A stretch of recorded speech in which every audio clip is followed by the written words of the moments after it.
Autonews, l'événement automobile.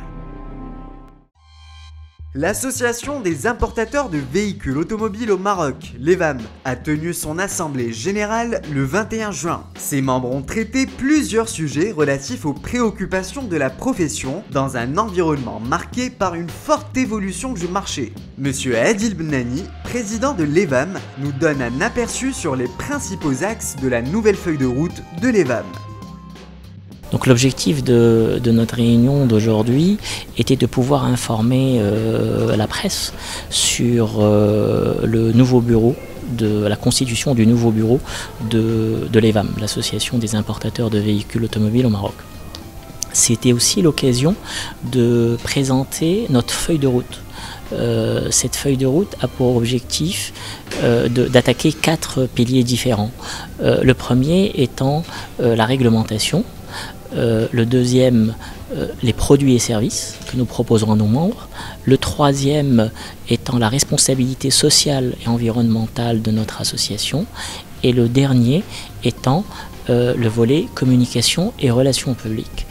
Dans chacun de ces piliers, des chantiers prioritaires ont été identifiés et qui seront attaqués tout au long de notre mandat. Chaque chantier aura un objectif ou des objectifs qui sont clairement définis et des moyens qui seront mis en place pour arriver dans une échelle temps à atteindre ces objectifs. Alors, ces grands chantiers, je vais vous en citer quelques-uns. Dans le volet réglementaire, par exemple, on s'attaquera à trouver un cadre pour le renouvellement du parc ancien, qui est supérieur à 20 ans. On parle d'un gisement de 1,5 million de véhicules. Nous aborderons aussi le chantier du véhicule d'occasion pour le formaliser.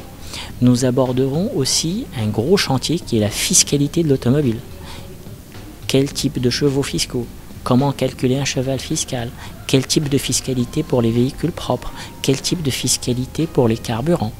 Nous attaquerons aussi un chantier qui nous paraît très important, qui concerne les procédures dans le domaine de l'automobile, des procédures d'homologation, des procédures d'immatriculation. Il faut que les choses soient simples pour le citoyen, mais aussi pour nous autres, les opérateurs automobiles. Donc voilà brièvement dans le volet réglementation. Dans le volet produits et services, nous nous sommes posé la question sur ce que nous pouvons proposer en tant qu'association pour la presse, pour le citoyen, pour les membres, et donc il y a des choses sur lesquelles nous travaillerons, notamment sur, par exemple, les salons. Quel type de salon devons-nous proposer dans l'automobile, dans la prévente, dans l'occasion, les taxis, pas les taxis, etc. Nous aborderons le volet aussi, quel type de publication, quel type d'études nous devons faire pour pouvoir informer et former notre secteur sur le comportement du consommateur. Donc il y a beaucoup de choses à faire dans ce volet-là. Le troisième volet, qui aurait la responsabilité sociale et environnementale, va attaquer un plan anti-pollution. Qu'est-ce qu'on peut faire pour polluer moins dans le domaine automobile? Ensuite, qu'est-ce que l'on peut faire en tant qu'association avec les pouvoirs publics pour pouvoir améliorer la sécurité routière? Donc ça, c'est les deux gros chantiers dans ce troisième pilier. Dans le quatrième pilier qui concerne la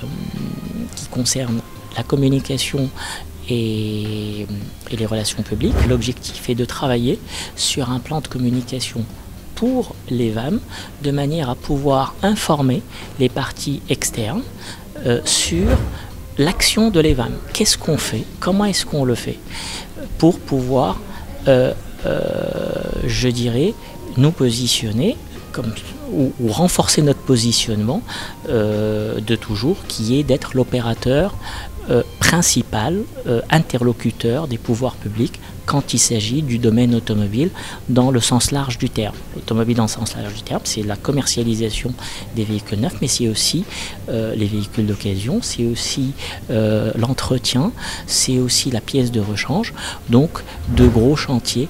En conséquence, un gros challenge à relever. Nous avons eu la confiance de nos membres et qui nous ont donné mandat pour 3 ans. J'espère que nous serons tous à la hauteur de leurs attentes.